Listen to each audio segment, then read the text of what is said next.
कहानी शुरू होती है गिन्नी और जस्सी से।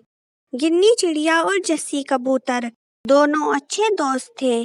गिन्नी चिड़िया को घूमना फिरना बहुत पसंद था। गिन्नी चिड़िया अक्सर छोटे बच्चों की तरह घूमती और खेलती। गिन्नी, तुम्हारा बचपन तभी खत्म होगा जब तुम्हारे बच्चे होंगे। जस्सी, मैं बच्चों की चक्कर वक्कर में नहीं पड़ने वाली। मैं तो बस उम्र भर दूर दूर जंगलों की सैर करना चाहती हूँ। गिन्नी चिड़िया सिर्फ अकेली रहकर खुशी से अपना जीवन जीना चाहती थी, लेकिन समय को तो कुछ और ही मंजूर था। ये घोंसला मैंने अपने अंडों के लिए बनाया था। मेरा घोंसला मुझे वापस कर दो। चिंटू, ज्यादा चट-चट मत कर। तू अपना घोंसला दोबारा बना लेना। तुम अपना घोंसला आप क्यों नहीं बनाती? तुझे जो करना है कर ले। मैं तो घोंसला वापस नहीं देने वाली। गिन्नी चिड़िया और जस्सी कबूतर इधर-उधर घूमते हुए चिंटू तोता के पास आ पहुंचे। अरे, तुम दोनों ने इतना शोर शराबा क्यों मचा रखा है? जस्सी, ये तुम्हारा मैटर नहीं है। तुम जाओ यहाँ से। कूची, ये मैटर हमारा तो नहीं है, पर हमारे दोस्त चिंटू का तो है ना। फिर चिंटू तोता ने गिन्नी चिड़िया और जस्सी कबूतर को सारी बात बताई। कूची, बेवजह लड़ाई करना जरूरी है क्या? चलो वापस कर दो चिंटू का घोंसला। ये घोंसला अब मेरा है और मैं नहीं देने वाली। वह उल्टा चोर कोतवाल को डांटे। कूची, सीधे सीधे वापस कर दो, वरना अच्छा नहीं होगा। फिर कूची कौवा गिन्नी और जस्सी कबूतर के डर के कारण घोंसला चिंटू को देकर चला गया।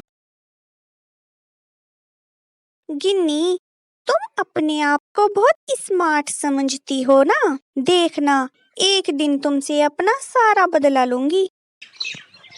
एक दिन जस्सी कबूतर और गिन्नी चिड़िया जंगल में घूम रहे थे। जूसी, काफी दिन हो गए, चलो कहीं पर घूमने चलते हैं। ठीक है, दूसरे जंगल मेरी एक दोस्त है, उसके पास चलते हैं घूमने।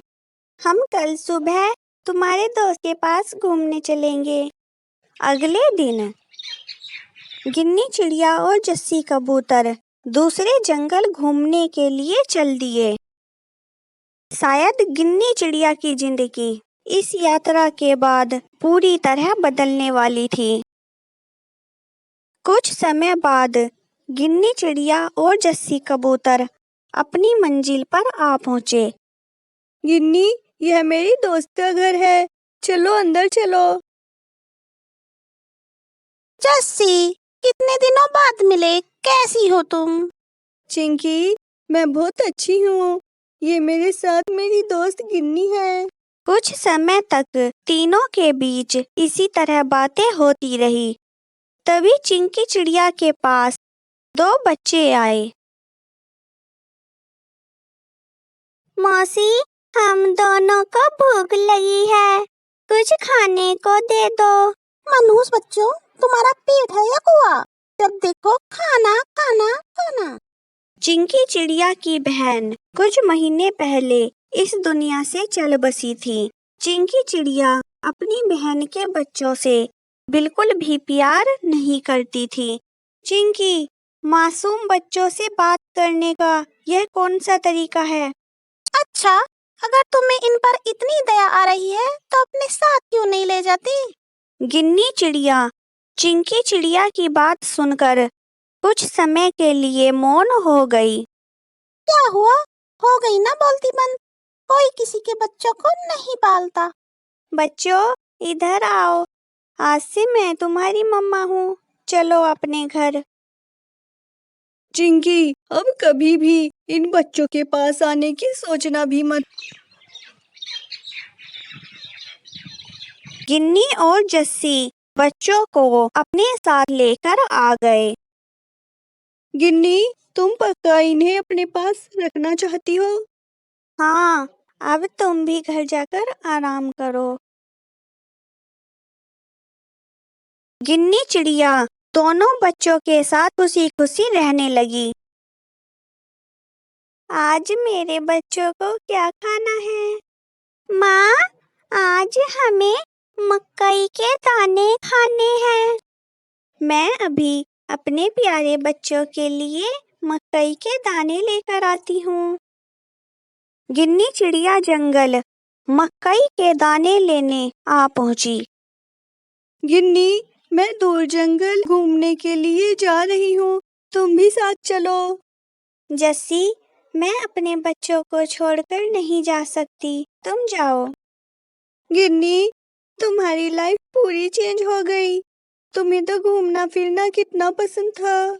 जस्सी, मैं चलती हूँ, तुम घूमकर जल्दी वापस आना।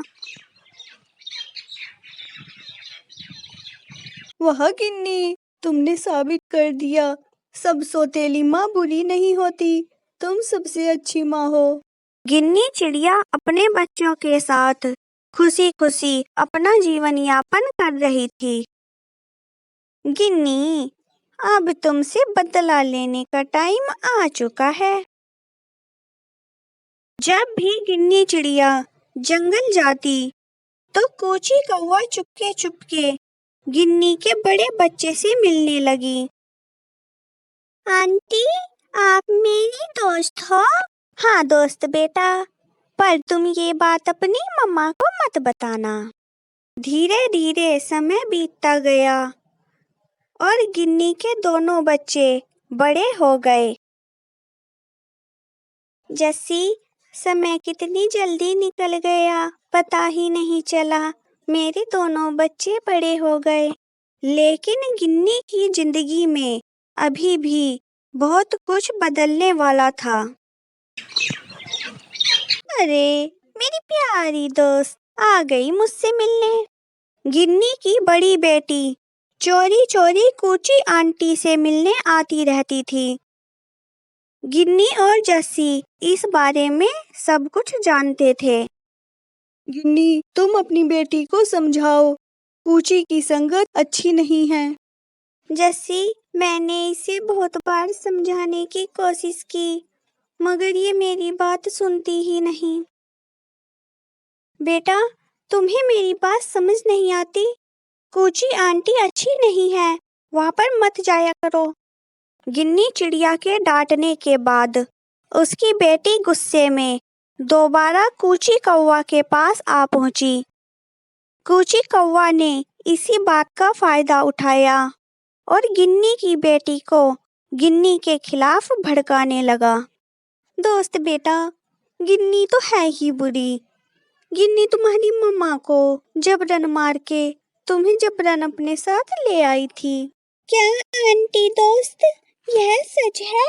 मुझे झूठ बोलकर क्या मिलेगा, इसलिए ही तो गिन्नी को तुम्हारा मेरे पास आना पसंद नहीं।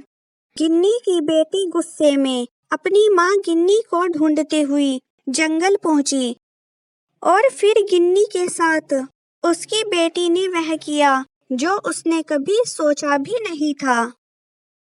तलवार लगते ही गिन्नी धरती पर गिर पड़ी।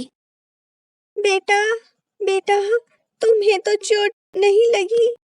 माँ की बात सुनकर गिन्नी की बेटी खड़ी की खड़ी रह गई। तभी वहां पर जस्सी कबूतर और कूची कौवा भी आ पहुंचे। बेवकूफ, तुम्हें पता भी है ये सब तुमने क्या कर दिया? फिर जस्सी कबूतर ने गिन्नी की बड़ी बेटी को उसकी मौसी के बारे में सारी सच्चाई बता दी। उसके बाद गिन्नी की बेटी अपनी माँ से माफी मांगने लगी। माँ, मैं कभी भी आप पर शक नहीं करूंगी और ना ही किसी के शिकायत में आऊंगी। माँ, मुझे माफ कर दो। कूची, तुम्हें तो मैं अभी बताती हूँ। कूची कौवा जस्सी कबूतर को गुस्से में देखकर डर के कारण अपनी गलती पर पछताते हुए माफी मांगने लगा। जस्सी, मुझे मेरी बेटी वापस मिल गई। कूची को भी माफ कर दो। गिन्नी और जस्सी कबूतर ने कूची कौवा को माफ कर दिया। कुछ दिनों बाद गिन्नी चिड़िया भी ठीक हो गई और फिर गिन्नी चिड़िया अपने दोनों बच्चों के साथ खुशी खुशी रहने लगी। हेलो गाइज, अगर आपको वीडियो थोड़ी सी भी अच्छी लगी हो तो चैनल को सब्सक्राइब करें और वीडियो को अपने दोस्तों के साथ शेयर ज़रूर करें। Thank you.